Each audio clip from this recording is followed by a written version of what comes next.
Sound हो रहा है सबका म्यूट। म्यूट कर दे। हाँ हाँ, क्योंकि ऐसे बहुत साउंड इको हो रहा है।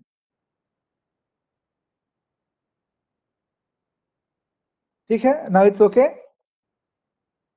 तो ऑपरेशंस मैनेजमेंट आज हम लोग स्टार्ट करेंगे। ऑपरेशंस मैनेजमेंट में एक तो सबसे पहले ये जान लीजिए कि there are various functions of management. There are various departments of management like marketing, finance, HRM, operations. जैसे आप लोग functions of management में पढ़े होंगे, planning, organizing, staffing, directing, controlling and all those things. तो सबसे पहले तो ये जान लीजिए कि we must not see anyone as different, completely different from others, because in today's era every fields of management goes hand in hand. मतलब सब एक दूसरे को कॉम्प्लीमेंट करते हैं, they all complement each other just like the functions of management. ऐसा नहीं है कि प्लानिंग कर लिए तो फिर ऑर्गेनाइजिंग के बारे में नहीं सोचेंगे, या ऑर्गेनाइजिंग कर लिए तो स्टाफिंग के बारे में भूल जाएंगे। Every functions of management goes hand in hand. In the same way every field of management like marketing, finance, HRM, operations, they all go hand in hand. तो आज का लर्निंग ऑब्जेक्टिव ये रहेगा to provide the introduction to the operations management and to trace the historical evolution of the operations management. Reasoning हम कोई भी subject पढ़ते हैं तो सबसे पहले उसकी फिलॉसफी जानना बहुत जरूरी है कि कैसे उसका इवोल्यूशन हुआ, जस्ट लाइक ह्यूमन बीइंग। और ऐसा नहीं है कि मतलब ऑपरेशंस मैनेजमेंट अभी जब पढ़ेंगे बाद में तो पता चलेगा कि एज ए सब्जेक्ट तो नया सब्जेक्ट है, लेकिन ये it is as old as the human civilization. जब से ह्यूमन सिविलाइजेशन हुआ है तब से इसका मतलब इसका यूज हो ही रहा है, चाहे वो मार्केटिंग हो, फिनेंस हो, एचआरएम हो, या कोई भी फील्ड ऑफ मैनेजमेंट हो, उसका यूज कहीं ना कहीं होते रहता था। शुरू में ही पढ़े थे हम लोग कि management is as old as the human. We we start learning management right from our mother's lab. मतलब एक एग्जांपल भी था कि our mother is considered to be the best manager, be whether be it in the kitchen or in the office or in whatever place he belongs. And the third objective of today's learning is to enable the scope and significance of operations management. What are the various scope of operations management and what are the various significance of operations management? So operations management is a function of management that enables organizations to achieve their goals through their efficient acquisition and utilization of resources, according to Krajewski in 2007 and Chase et al. In 2006. In earlier decades, the term operations management was primarily referred to the manufacturing production.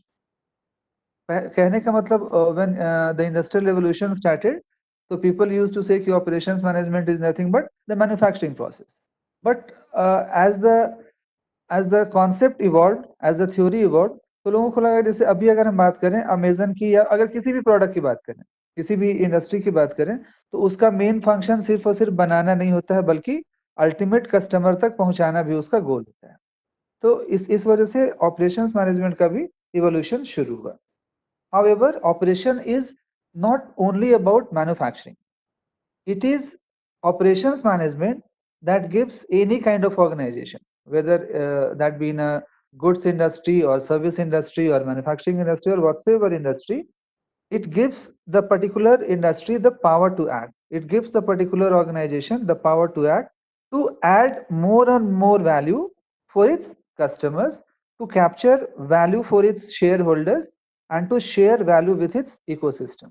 Ecosystem कहने का मतलब ecosystem does not only mean कि एक manufacturer है, एक distributor है और एक कस्टमर है, but it also takes into consideration the environment in which we live. Like कहने का मतलब अगर कोई एरिया है, अगर कोई स्लम एरिया है, हो सकता है मेरा प्रोडक्ट नहीं यूज कर रहा है, लेकिन हम अपने मैन्युफैक्चरिंग यूनिट को या अपने प्रोडक्ट को इस तरह से बनाए नहीं या इस तरह से डिस्ट्रीब्यूट नहीं करें कि अल्टीमेटली उनको नुकसान हो। जैसे कहने का मतलब हो सकता है कि you are capable of manufacturing drugs, लेकिन हो सकता है socially it is not viable, socially it will not be acceptable. तो उस केस में हमें अपने इकोसिस्टम को भी ध्यान में रखना है, और खासकर आज के डेट में when it is an era of green marketing. जैसे आप लोग पढ़े होंगे मार्केटिंग में भी कि there were various philosophies of marketing right from the production concept. Production concept मतलब when the industrial revolution started, तो उस समय क्या था कि जो एक प्लांट था उसका काम था सिर्फ मैन्युफैक्चर करना, जो भी करे, रीजन में कि कस्टमर के पास कोई ऑप्शन ही नहीं था। सडनली प्रोडक्शन कॉन्सेप्ट से सेलिंग कॉन्सेप्ट में आया, मार्केटिंग कॉन्सेप्ट में आया। But nowadays we are focusing, मतलब आज का जो एरा है मार्केटिंग का, that is being more focused on the holistic approach. और ये न सिर्फ मार्केटिंग की बात कर रहे हैं, फिनांस में भी, एचआरएम में भी, और ठीक उसी तरह से ऑपरेशंस में भी। Nowadays every organization is having the holistic approach towards the satisfaction of the customer, not only its customer, न सिर्फ एक ऑर्गेनाइजेशन का जो अपना कस्टमर है, न सिर्फ उसका, बल्कि बाकी जितने स्टेक होल्डर्स हैं जो उस सोसाइटी को बिलोंग करते हैं। जैसे आजकल बहुत सारे आप लोग के ऑफिस में भी बहुत सारी एक्टिविटी चलती होगी, खास करके इस कोविड-19 में भी। अभी सोशल आउटरीच वाला कि हम अपने गरीबों को खाना खिलाएं, जबकि वो आपका कस्टमर नहीं है, उससे आपको मतलब भी नहीं था, but still as they are the part of the society, so being emotional, being a social human being, it is our duty. तो उसी तरह से एक ऑपरेशंस मैनेजमेंट में भी it not only create value for its ultimate customers, but it also captures value for its shareholders, stakeholders, and share value with its ecosystem। मतलब हम कुछ ऐसा, मतलब इतना ज्यादा पोल्यूशन लेवल नहीं कर लें कि मतलब बहुत लोगों को नुकसान हो, बहुत ज्यादा ऐसा प्रोडक्ट मतलब हार्मफुल नहीं बनाया जिससे छोटे बच्चों को नुकसान हो या और भी किसी को नुकसान हो। Now coming on to the next slide, that is the evolution of operations management, history of operations management। तो जैसा कि मैंने बताया कि it is not a new concept। The management as a field of study, it might be new to someone, as a field of study it might be new to me, but as a whole it can be said that matlab operations management is as old as the human civilization, but as a field of study, it has evolved from the Adam Smith theory of division of labor or job specialization in way back in 1776, then in the late 18th century, what I was talking about, the production concept, then industrial revolution started, then in 1990s development of management, many management theories like FW Taylor's Fayol's principle, Hawthorne principles, और ma'am अभी बोल रही थी कोई Herzberg theory, मतलब बहुत सारी theory फिर उसके बाद डेवलप होने लगे। But we have not stopped here, because as you all know that revolution is inevitable. अभी आज के डेट में हम लोग इंडस्ट्री 4.0 की बात कर रहे हैं, आज के डेट में हम लोग 5G की बात कर रहे हैं। मतलब हम लोग अपने ऑपरेशंस में, अगर हम टीचिंग एक एजुकेशन इंडस्ट्री के ऑपरेशंस की बात करें, we have changed a lot. मतलब अभी आप लोगों की क्लास वहां पे फिजिकल होती, but we are having the online interaction. ठीक है, technology is not always our friend, we all know, but still that's how life goes on। So earlier, what happened ki everyone believed that operations management was not that much important, we must not give much emphasis on the operations management for the organization। But as we moved on, forward, it was discovered, and it was not actually discovered, it was recognized, it was felt that it is actually important for the functioning of the organization। मतलब it is as important as the marketing department, it is as important as the HRM department, it is as important as the accountancy or finance or whatsoever field। So it was found that the processing of the raw material, which we can say as a input, that the processing of input, जो कि फिर बाद में पढ़ेंगे कि what exactly is operations management, that it was found that the processing of inputs along with delivering the ultimate value to the customers effectively is very much necessary in today's era, and this can be done efficiently by managing the operations। ये बाद में लोगों को realize होना शुरू हुआ। The traditional view of operations management began in the 18th century, जो कि भी बात कर रहे थे, when Adam Smith recognized कि the economic benefits of specialization of labor। मतलब उसका उन्होंने, जैसे कहने का मतलब बहुत लोग अभी भी कर देते हैं, but Adam Smith linked the specialization of labour with the economic benefit. Reason mean कि वो बहुत अच्छे, बहुत बड़े इकोनॉमिस्ट थे। He recommended breaking of jobs down into sub task and recognizes workers to specialized task in which they would become highly skilled and efficient। And the modern history of operations management can be traced way back in FW Taylor's Principles of Scientific Management, जो कि भी पढ़ेंगे कि था क्या, It was in way back in 1911. Then another important early contributors were Henry Gantt chart tha. Then time and motion studies were there. Then control chart were there. So मतलब इस तरह से उसका evolution शुरू हुआ. And but basically the beginning of the evolution of the principles of modern operations can be traced way back in the second half of the 18th century, in which वही जो Adam Smith की बात कर रहे थे, in which he published a book called an inquiry into the nature and causes of wealth of nation, जो कि बोलते भी हैं कि wealth of nation was written, वही बहुत question भी आता है, in 1776. And the time is around the beginning of industrial revolution, and in that moment only Europe was considered to be the most powerful continent in the world. अभी आज के date में जैसे बात करते हैं कि America is super power, but when industrial revolution started तो यूरोप को it was said to be one of the most powerful continent in the world, with lots of scientists and psychologists and theories, then inventors developing various kinds of tools and machines for industrial automation. जैसे मतलब spinning mill था कोई कपड़ा बनाने के लिए, या flour mill था गेहूं गेहूं पीसने के लिए. क्योंकि रीजन भी कि जैसे ही अगर हम बात करते हैं ऑटोमेशन की, अगर हम बात करते हैं टूल्स एंड मशीन्स की, तो टूल्स एंड मशीन्स या कोई भी technology is being mean to smoothen our life and not to complicate our lives. अब जैसे जो एडम स्मिथ की बात कर रहे थे कि उन्होंने डिवीजन ऑफ लेबर पे फोकस किया, स्पेशलाइजेशन ऑफ लेबर पे फोकस किया, कि ठीक है मतलब काम करने को बहुत लोग काम कर सकते हैं कि काम, लेकिन मेरा स्पेशलाइजेशन जैसे अभी आप ही लोग का है, सेकेंड सेमेस्टर के बाद someone might go for marketing, someone might go for finance, someone might go for HRM. तो कहने का मतलब स्पेशलाइजेशन मतलब हो सकता है कि we can not be jack of all trades.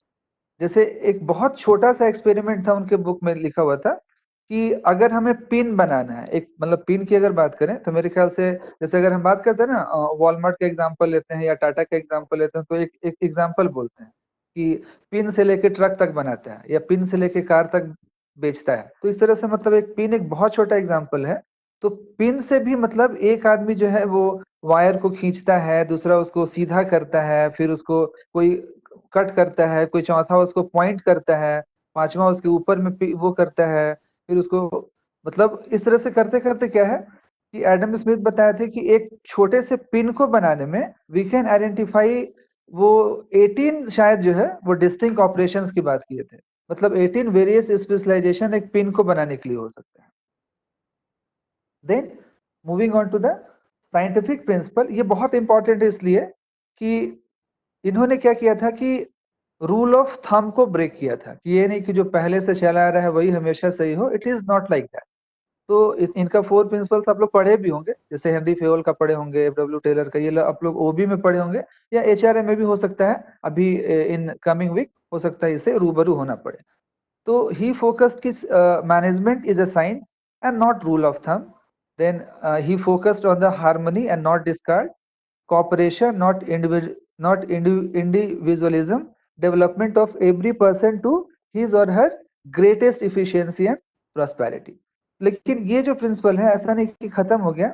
Many of Taylor's principle still live with us today. मतलब अभी भी बहुत सारे जो ऑपरेशंस मैनेजर हैं, जो ऑपरेशंस मैनेजमेंट की प्रैक्टिस करते हैं, मतलब वो जब हम लोग है ना क्या की बात करें, कुछ डाउट होता है तो वी गो पोर्टलर. ठीक उसी तरह से अभी भी अगर बहुत सारे जो ऑपरेशन मैनेजर्स हैं उनको अगर कहीं डाउट होता है या उन अपने फंक्शंस को करने में कोई प्रॉब्लम आती है, तो they still look for the Taylor's principle as the Bible kind of thing. Because reason being कि अभी भी जैसे अब अभी आगे कोर्स में पढ़ेंगे लीन management, lean manufacturing, six sigma, just in time. तो ये सब क्या है कि बहुत सारे अभी भी जो नए प्रिंसिपल्स इवॉल्व हुए, जापानीज मैनेजमेंट टेक्निक इवॉल्व हुआ, ये हुआ, ये लोग अभी भी टेलर्स प्रिंसिपल को एज अ बाइबल ट्रीट करते हैं. Many of Taylor's principle, we treat them as a modern improvement methodologies. Then coming इसी तरह से Gantt chart था जो कि it tells us about to the activity by the amount of the time needed to complete them. Then it represents the amount of the activity that should have been done in that time. है ना कि मतलब एक तरह से Gantt chart जो है वो कंट्रोलिंग फंक्शन का काम कि मतलब ठीक है अगर कोई चीज हो भी गया लेकिन उसको और हम कितने अच्छे से कर सकते थे. और इस प्रिंसिपल को भी बाद में बहुत लोग यूज किए, लेकिन अभी भी टेलर्स प्रिंसिपल को लोग फादर मानते हैं. देन फिर time and motion study was nothing but redefining Taylor's method, मतलब उसमें हल्का सा कुछ वो जैसे था ना, मास्लो की नीड थी तो बहुत ने, उसके बाद फिर एल्डरफर आया, फिर मैक्लेलन आया, तो उन्होंने उसी थ्योरी को, मास्लो थ्योरी को एज अ बेस मान के हल्का सा उसमें इम्प्रूवमेंट। तो इसी तरह से गिलबर्ट ने टेलर्स प्रिंसिपल को हल्का सा मॉडिफाई करके, रिफाइन करके, they went for the time and motion studies, like breaking down each action into components, then finding better ways to perform it, then reorganizing each action to be more efficient. And it और Gilbert ने इसके अलावा क्या किया था कि फैटिक problem को भी स्टडी किया था। फैटिक problem not only in the human being but also in the machines, कभी कभी मशीन में भी फैटिकनेस आ जाती है। लाइटिंग की प्रॉब्लम को डिस्कस किया, हीटिंग की प्रॉब्लम को डिस्कस किया। जैसे अगर फ्लॉ मिल्स की बात करें, इंडस्ट्रियल रेवोल्यूशन चलिए शुरू हो गया, लेकिन हो सकता है कि अगर उसमें गेहूं नहीं भी जा रहा है फिर भी वो मशीन अपने आप चल रही है या चल रही है, उसको बंद करने में प्रॉब्लम आ रही है, बंद किया फिर ऑन किया, तो जो हीटिंग प्रॉब्लम आ रही थी उस पर भी इन्होंने फोकस किया। Then other worker safety related issues पे फोकस किया कि कैसे उनके फैटिक को भी हटाया जा सकता है। देन शीवर्ड चार्ट था, it is a statistical tool used to distinguish between variation in the measure due to the common causes and variations due to the special cause. कुछ एकदम कॉमन रीजंस होते हैं, कुछ हो सकता है कि कभी कभी अकर कर, तो उनके बीच के डिफरेंस को इन्होंने फोकस किया था। Then next slide. Operations management is a management of a systematic transformation process to convert a set of inputs into outputs. Inputs can be, अभी पढ़ेंगे उसको, जैसे inputs can be raw material, land, labor, capital, या मतलब जैसे अगर हम एक एग्जांपल भी लेंगे आगे चल के, सीमेंट इंडस्ट्री का एग्जांपल हो सकता है या पेपर मिल का एग्जांपल हो सकता है, एक जो हम लोग जो शर्ट पहन रहे हैं उसका एग्जांपल हो सकता है कि कैसे छोटे छोटे चीज, जैसे अगर हम एग्जांपल एक यूसीबी का, तो यूसीबी क्या करती है कि मतलब वो उसका अपना जो है वो सिर्फ असेंबलिंग का काम करती है, मतलब बटन कहीं और से मंगा लिया या स्टिचेस कहीं और से मंगा लिया, और उसके बाद यहाँ पे जैसे यहाँ पे आप लोग सुने होंगे एमआई का, जैसे यहाँ पे लोग लिखता है मेड इन इंडिया, तो ऐसा थोड़ा कि यहाँ पे अभी मैन्युफैक्चरिंग शुरू हो गया है, यहाँ पे सिर्फ असेंबलिंग का ही काम हो रहा है अभी। तो it is a process to which convert a set of inputs into certain outputs, and these inputs include labor, equipment, raw materials, information, and other capital resources, while the output can be goods or services. Then customers should participate to define the requirements of the final. एक जमाना था जब customer कोई से नहीं था, जो मिल रहा है खरीदना है, जो बेच रहे हैं वो लेना है। बट नाउअडेज हमेशा पढ़े होंगे कि आज के डेट में कोई भी काम होता है, कोई भी गोल डिफाइन होता है, तो by putting customer as a centre point, customer को वी कैन नॉट रिजेक्ट, कि नहीं कस्टमर को वी कैन नॉट ये कर सकते हैं कि नहीं उनका कोई वैल्यू नहीं देना है। आज के डेट में कस्टमर सेंट्रिक हो गया है, कस्टमर शुड पार्ट, और करते भी हैं, जैसे प्रोडक्ट अगर खास करके अमेजन से मंगा रहे हैं, फ्लिपकार्ट से मंगा रहे हैं, ऐसे भी किसी रेस्टोरेंट में भी खाना खाने जा रहे हैं, तो that feedback that we give to the restaurant और that feedback that we give to the Amazon और Flipkart is being used by the operations manager to improve upon the products, improve upon the goods or services that is being offered to the customer.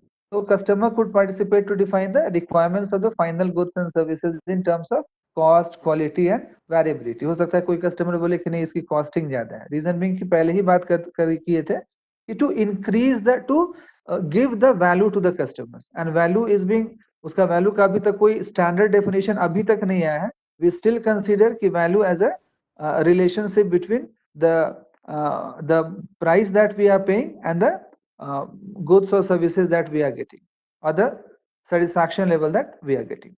ठीक है, feedback on the products and services can be received from the marketplace and the service centers.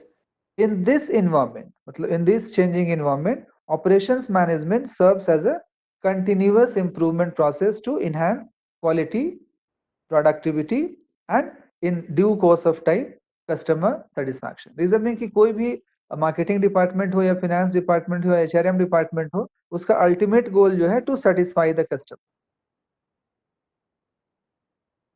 Sir hello. हाँ, ये जो diagram था, हाँ हाँ please sir, sorry to interrupt you, I have one question sir. हाँ can I ask sir? हाँ please please go ahead. Sir, change is sir, I don't, I'm in operational management. change is never constant, sir. Right, sir? Our change is never constant, sir. Our technology day by day in manufacturing industry is upgraded, sir. So which law is applicable in this situation? Which law Sir, is change is never constant in our.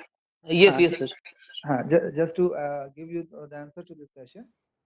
Like sir, in automobile industry, sir, in automobile industry, VS1 to VS2, VS2 to VS3, VS4 to VS5, and VS6 now is coming. So which law is applicable in this situation? जो भी मतलब आगे आगे चलते जाए, लेकिन basic फंडा क्या था वो यहाँ पे आएगा। एक जो स्लाइड थी जिसमें हम इकोसिस्टम की बात किए थे, क्योंकि रीजन भी कि in this entire universe one thing that is permanent is change.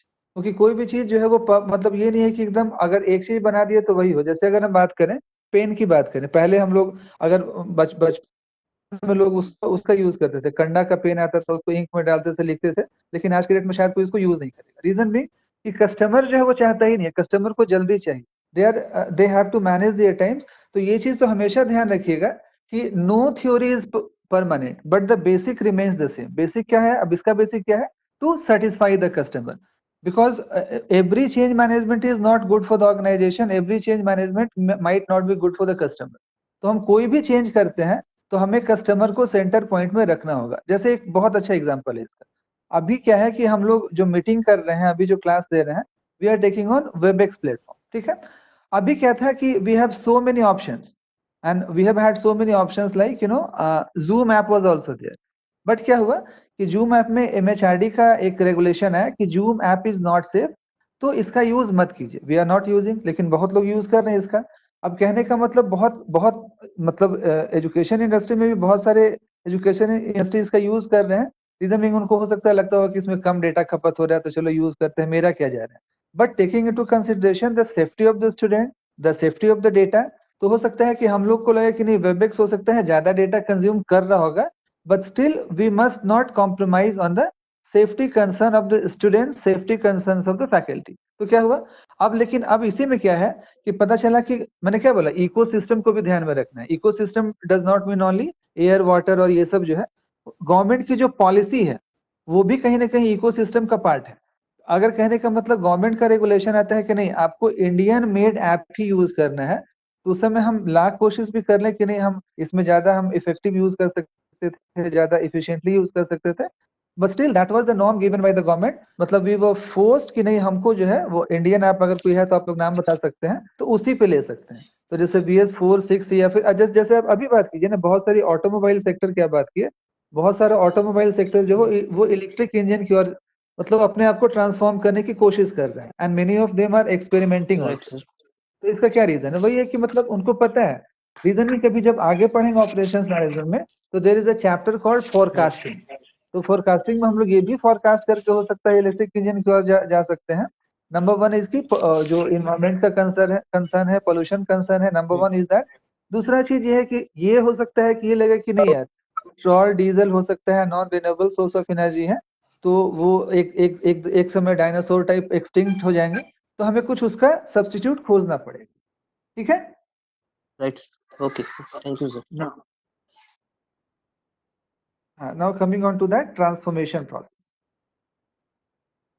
Transformation process में कुछ नहीं है, ये आप लोग जो भी कंप्यूटर साइंस जब हम लोग पढ़ते थे क्लास 9 10th में, तो पहला ही डेफिनेशन था कि कंप्यूटर क्या है, तो इनपुट लेता है, प्रोसेस करता है, डेटा देता है एज एन आउटपुट। तो ये क्या है, ऑपरेशंस मैनेजमेंट जो है वो input can be in the form of land, labour, capital, information can also be an input, then we add value. चूंकि ऑपरेशंस मैनेजमेंट क्या है ना, मतलब ये वैल्यू एडिंग प्रोसेस है, जो मैं पहले ही बता चुका हूँ, या कोई भी अगर मार्केटिंग मैनेजमेंट की बात करें तो हम वैल्यू हमेशा ऐड करते ही जाते हैं। तो ट्रांसफॉर्मेशन और कन्वर्जन प्रोसेस से वी प्रोड्यूस गुड्स और services, then but we don't stop at the output. पता चला गुड सर्विस मतलब डेवलप हो गया, कस्टमर तक पहुंच गया, but feedback is very much necessary. Communication में भी, बिजनेस कम्युनिकेशन में अगर पढ़ा होगा ग्रेजुएशन टाइम में, तो फीडबैक बहुत जरूरी है कि जो गुड्स और सर्विसेज जो कस्टमर को डिलीवर, अभी वही बार बार बात कर रहे हैं कि कस्टमर सेंट्रिक होने का, गुड्स और सर्विसेज जो कस्टमर को डिलीवर हुआ, अब वो उससे सेटिस्फाई है कि नहीं, वो उसमें कितना इंप्रूवमेंट चाहता है। उसके बेसिक नीड को वो सेटिस्फाई कर पाया कि नहीं कर पाया, उसके लैटेंट नीड को या हिडन नीड को सेटिस्फाई कर पाया कि नहीं कर पाया। से फॉर एग्जांपल एक स्मार्टफोन है, स्मार्टफोन का जो बेसिक यूज क्या है कि भाई it must act as a way of communication, कि एक दूसरे से बात हो जाए। अब पता चला लेकिन आज के दौर में कस्टमर बोला कि यार ये तो ऐसा मोबाइल फोन है कि सिर्फ बात ही हो रहा है, लेकिन बाकी मेरे जो कलीग्स है या बाकी मेरे जो फॉरेन में फ्रेंड्स हैं वो मोबाइल के थ्रू पढ़ भी रहे हैं, लेकिन मेरे पास बेसिक फोन है, स्मार्टफोन नहीं है। तो क्या हुआ, कस्टमर बोलेगा कि नहीं हमें इसमें इम्प्रूवमेंट चाहिए। पता चला ठीक है, तो ऑर्गेनाइजेशन भी पूछेगी कि आप और कितना पैसा पे करने को तैयार है। वो बोलेगा हम पैसा नहीं पे करने को तैयार है, हम जितना बेसिक फोन के लिए पे किए थे उतना ही स्मार्टफोन के लिए भी पे किए थे। तो देखिए अब आ भी गया, पहले जितने में बेसिक फोन आता था उतने में अब ठीक ठाक स्मार्टफोन भी आ ही जा रहा है। हाँ उतना अच्छा नहीं आ रहा है, बट स्टिल कस्टमर का जो बेसिक नीड है वो फुलफिल कर ही दे रहा है।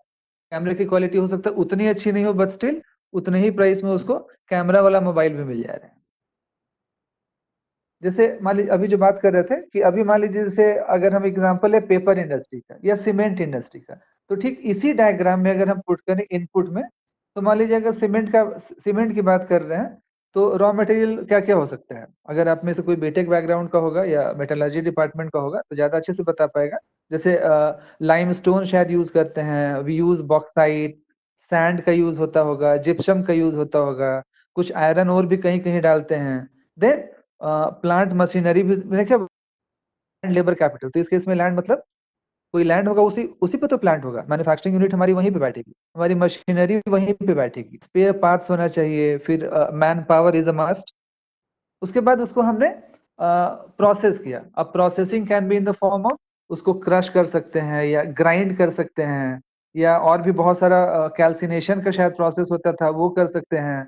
देन उसको जिप्सम के साथ फिर से मिक्स करके ग्राइंड कर सकते हैं। Then finally we get output as a cement. अब इसका जैसे मान लीजिए कि एक रियल इस्टेट है, वो भी कहीं ना कहीं ऑपरेट करता होगा, मतलब वो भी एक तरह का ऑपरेशंस मैनेजमेंट का ही फंक्शन है। अब रियल इस्टेट अभी जो बन के तैयार हुआ, लेकिन कहीं ना कहीं कुछ इनपुट लगा होगा, कुछ प्रोसेस हुआ होगा, then finally we see the platform as a real estate, कि हाँ भाई ये बहुत बड़ा है, बहुत अच्छी सोसाइटी है, बहुत महंगा है, चलो इसमें मतलब स्पेंड कर सकते हैं, ले सकते हैं, all those things. Then next slide, operations management and decision making. कि ऑपरेशंस मैनेजमेंट का यूज मेन इसका यूज वही है। ऑपरेशन मैनेजर का ऐसा नहीं है कि जो हम लोग सुनते हैं ना कि बस मैन्युफैक्चरिंग है, मैन्युफैक्चरिंग यूनिट में मैन्युफैक्चर करते रहना है, करते रहना है, करते रहना है। मतलब वी मस्ट जो अभी तक सीखे कि इनपुट या जो अभी बाद में सीखेंगे भी, जापानीज मैनेजमेंट टेक्निक हुआ या TQM हुआ या सिक्स सिग्मा का नाम सुने होंगे, लीन मैन्युफैक्चरिंग का नाम सुने होंगे। तो ये सब का यूज, ये सब हम क्यों क्यों पढ़ेंगे, मतलब ये सब पढ़ने का कोई फायदा तो होना चाहिए। फोरकास्टिंग पढ़ेंगे, देन शेड्यूलिंग पढ़ेंगे, प्लांट लोकेशन पढ़ेंगे, क्योंकि ये तो अभी पहली क्लास है, अभी आगे चल के ये सब सिलेबस का भी पार्ट है, तो ये सब पढ़ना ही है। तो ये सब पढ़ते क्यों या क्यों पढ़ेंगे, क्योंकि मैं जब QM भी पढ़ा रहा था तो फर्स्ट क्वेश्चन यही था मेरा कि हम QM पढ़ते क्यों है, या मैनेजमेंट ही क्यों पढ़ते हैं, मैनेजमेंट पढ़ते क्यों है। ऑपरेशंस मैनेजमेंट की भी बात करें तो we learn management to solve any kind of problem, और to solve any kind of problem we must first identify कि प्रॉब्लम एट हैंड है क्या। जब तक प्रॉब्लम को आइडेंटिफाई नहीं करेंगे तब तक we can not solve the problem. जैसे मार्केटिंग की बात करें, फाइनेंस की बात करें, HRM की बात करें, कि भाई हम एम्प्लॉय को क्यों रिक्रूट करें, कुछ ना कुछ काम होना चाहिए तभी रिक्रूट करेंगे, या एम्प्लॉय को हम क्यों फायर करें, कोई ना कोई रीजन होना चाहिए मेरे पास। तो ठीक उसी तरह से ऑपरेशंस मैनेजमेंट का जो बेसिक यूज है as like marketing, finance and HRM manager, इसका जो बेसिक फंक्शन है इज टू टेक डिसीजन, और वो डिसीजन ऐसा होना चाहिए कि ऑर्गेनाइजेशन के बेनिफिट में होना चाहिए। तो operations management exerts considerable influence over the degree to which the goals and objectives of the organization are realized. Most decisions involve many possible alternatives that can have quite different impact on costs or profit, जो भी पढ़ेंगे आगे। Consequently, it is important to make informed decisions. अब decision making का भी बहुत सारा system है कि कैसे एक डिसीजन ले सकते हैं, अच्छा डिसीजन।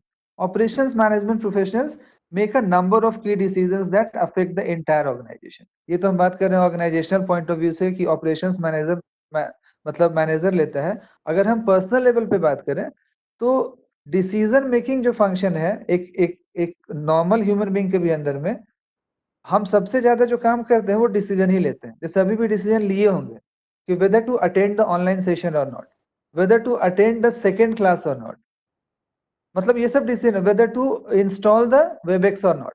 तो ये सब क्या है, मतलब at every junction of time, at every point of time we somehow take any kind of decision, हमेशा कोई ना कोई डिसीजन हम लेते ही रहते हैं। तो operation management professionals make a number of key decisions that affect the entire organisation.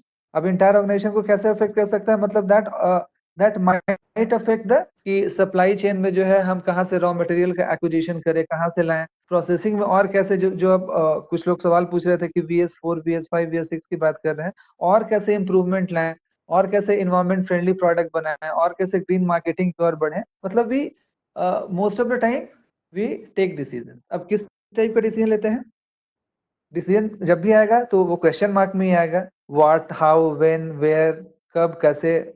तो व्हाट मतलब what resources will be needed and it what amount.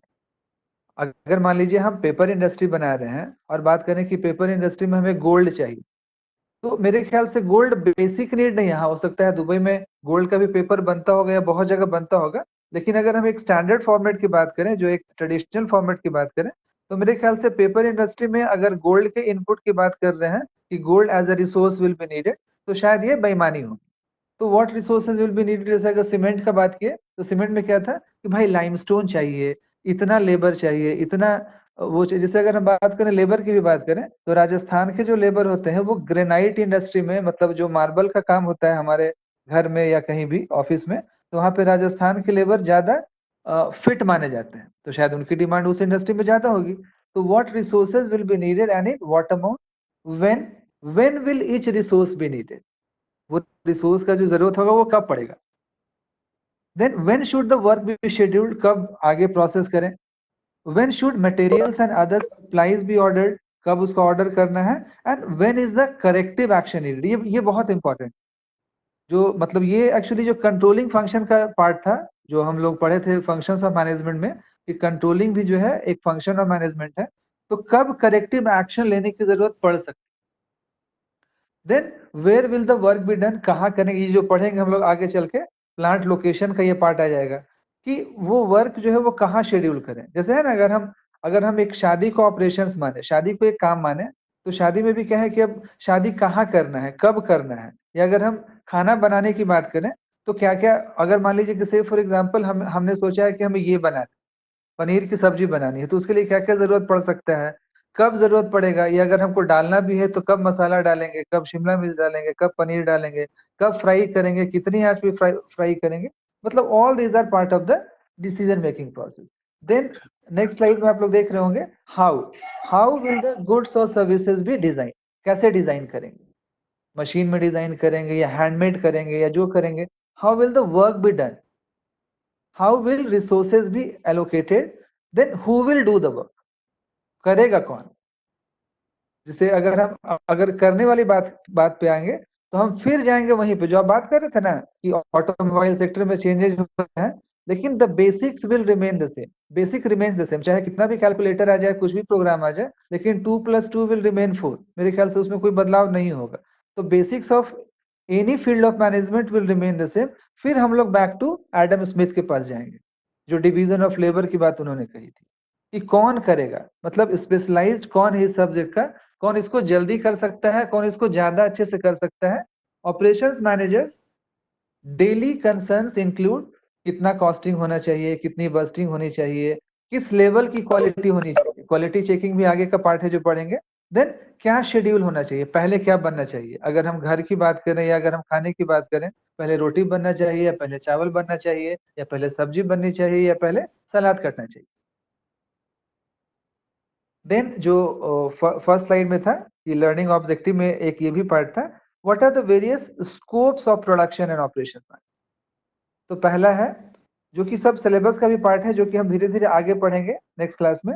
Number 1 is location of facility, जिसको हम लोग फैसिलिटी लोकेशन भी बोलते हैं, जो जिसका एक एग्जांपल अभी अभी आपको दे रहे हैं। जैसे टाटा नैनो का एग्जांपल, टाटा नैनो ने क्या किया कि उसका पहले सिंगूर में प्लांट लगने वाला था, लेकिन फिर कुछ वजहों से, मतलब उसका प्लांट लोकेशन, उसका फैसिलिटी लोकेशन सिंगुर में होना था, बट किसी मतलब अनअवॉइडेबल सर्कमस्टेंसेस की वजह से they had to shift their plant to Ahmedabad.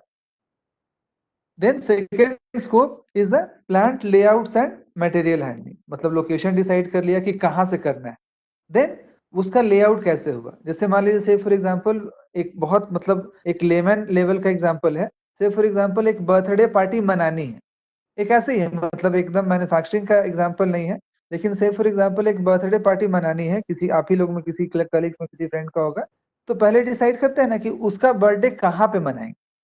मतलब घर में मनाते हैं या बाहर मनाएंगे या किसी रेस्टोरेंट में मनाएंगे या किसी क्लब में मनाएंगे, एक लोकेशन को डिसाइड कर लिया. मतलब ऐसा लोकेशन जिसमें आप लोग सबको एक साथ आने में सुविधा हो. ये नहीं कि पता चला कि मतलब मेरा घर है गढ़वा, तो हम गढ़वा मना रहे हैं, रामगढ़ तो वहां मना रहे हैं, बोला सबको वहां बुलाओ. तो मतलब ऐसा लोकेशन होना चाहिए जिसमें जितने कलीग्स हैं, जो उस फ्रेंड का जो म्यूचुअल फ्रेंड है, जो वहां पे आ सकते हैं, जो आने के इच्छुक हैं, उनको आने में प्रॉब्लम नहीं. Then coming on to the layout, कि अब जो अरेंजमेंट होगा वो कैसा होगा. मतलब एंट्री पे बलून लगेगा या कहाँ बलून लगेगा, केक कहाँ कटेगा, मतलब all this things. Then product design, मतलब केक का डिजाइन कैसा रखते हैं, process design, production and planning control, quality control, materials management and maintenance management. These all are the scopes of production and operations management. And over time operations management has grown in scope. अभी क्या था ना कि अभी जो हम लोग देख रहे थे कि maintenance management and all this things, तो स्कोप भी हमेशा बढ़ते रहता है या घटते रहते हैं. अभी जो बात कर रहे थे ना, change is the only permanent. तो स्कोप भी फिक्स नहीं रहता है कि बस सिर्फ और सिर्फ यही स्कोप है. It has grown in scope and increase in importance as well.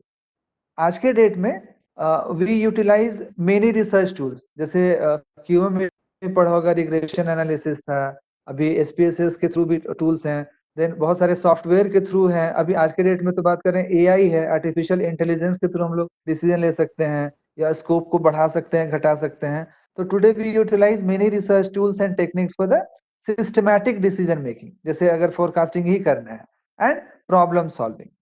As operations management continues to develop, it will increasingly interact with other functional areas.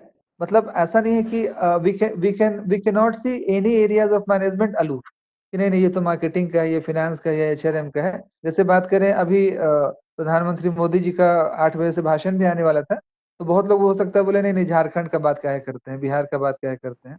लेकिन as a manager, as a manager of this country, वो किसी एक particular state को aloof नहीं देख सकते हैं कि मतलब हाँ चलो इसको नजरअंदाज कर दिया, सिक्किम में कोई केस नहीं है तो चलो उससे कोई मतलब नहीं है. मतलब we must see country as a whole, we must see country as a unity. It will increasingly interact with other functional areas within the organization to develop integrated answers to the complex interdisciplinary problems. अभी आज के date में क्या था कि जैसे जैसे various fields of management के बीच जो है इंटरेक्शन बढ़ेगा, वैसे वैसे हम कस्टमर को ज्यादा अच्छे से सेटिस्फाई कर पाएंगे और वो हमारे लॉन्ग रन बिजनेस के लिए ज्यादा अच्छा रहेगा. बस ये लास्ट ही है ना. हाँ सर,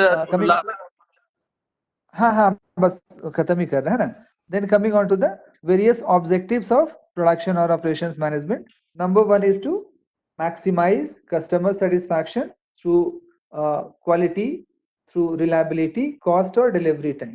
अभी हम लोग नेक्स्ट क्लास में हो सकता है इस चीज को पढ़े भी, मतलब डिटेल में जाके, कि अगर हमें कस्टमर को सेटिस्फाई करना है तो बेसिकली जो हो सकता है there can be n number of parameters, but basically there are 4 parameters, जिसको बोलते हैं हम लोग कॉस्ट, क्वालिटी, टाइम और फ्लेक्सिबिलिटी. जो हम लोग पढ़ेंगे कि हम लोग कॉस्ट के बेसिस पे कस्टमर को सेटिस्फाई कर सकते हैं, देन क्वालिटी के बेसिस पे कर सकते हैं, टाइम के बेसिस पे कर सकते हैं. जैसे डोमिनोज ने क्या किया था, उन्होंने बोला अपने ऑपरेशंस को उन्होंने इस तरह से बनाया कि उन्होंने बोला कि हम 30 मिनट्स में पिज्जा दे देंगे. ऐसा नहीं कि पहले पिज्जा नहीं मिलता था या होम डिलीवरी नहीं होती थी, लेकिन क्या था कि मतलब टाइम लगता था, कि बोल दिए कि सुबह बोल के आया कि भैया आज मेरे घर दे दीजिएगा, तो शाम तक पहुंचाया आराम से. जब उसका बना, जब तैयार हुआ, जब देखा कि हाँ यहाँ पे 10 कस्टमर इस एरिया में आ गया है, तो आराम से पहुंचाने आया. लेकिन डॉमिनोज ने अपने फंक्शन को इतना स्मूथ किया, ऑपरेशंस को ऐसा स्मूथ किया कि उन्होंने टाइम के बेसिस पे कस्टमर को सेटिस्फाई करना शुरू किया. देन जो पढ़ेंगे हम लोग लीन मैन्युफैक्चरिंग में, minimum scrap rework resulting in better product quality. हम वेस्ट को जितना कम कर पाएंगे, वेस्ट को जितना मिनिमाइज कर पाएंगे, उतना हम प्रोडक्ट क्वालिटी को बढ़ा सकते हैं।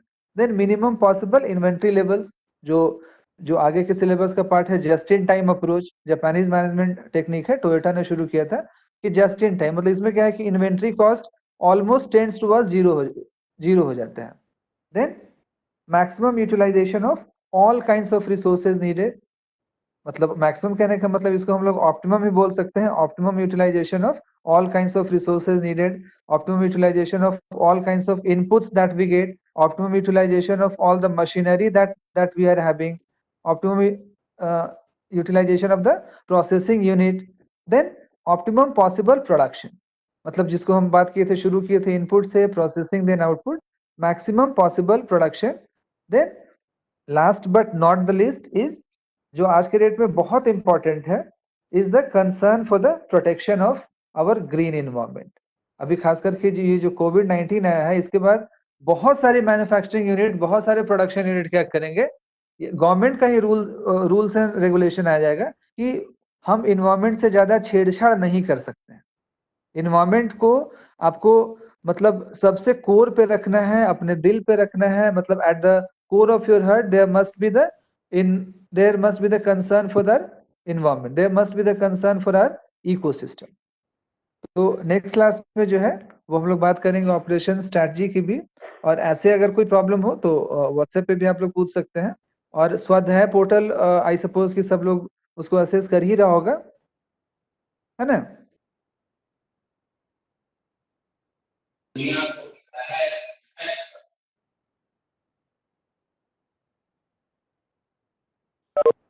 So if you feel any problem you can text me on the WhatsApp also। और ऐसे ग्रुप में भी जो है वो स्वाध्याय पोर्टल जो है उसमें भी बहुत सारे मटेरियल हैं, तो उसको पढ़िएगा तभी शायद ज्यादा डाउट होगा, उसको पढ़िए। और भी कोई डाउट होगा तो उस पर अगर आप लोग बोलिएगा तो और भी additional study material also we can upload on that. जैसे अगर मान लीजिए कोई लेटेस्ट आर्टिकल हो ऑपरेशंस मैनेजमेंट पे, या मार्केटिंग मैनेजमेंट पे, या एचआरएम पे, या फाइनेंशियल मैनेजमेंट पे, तो रूमना मैम हम लोग को बता देंगी, तो we will share the additional material also. ठीक है मैम? रूमना मैम? हाँ सर, ठीक है सर। ठीक है, थैंक यू मैम।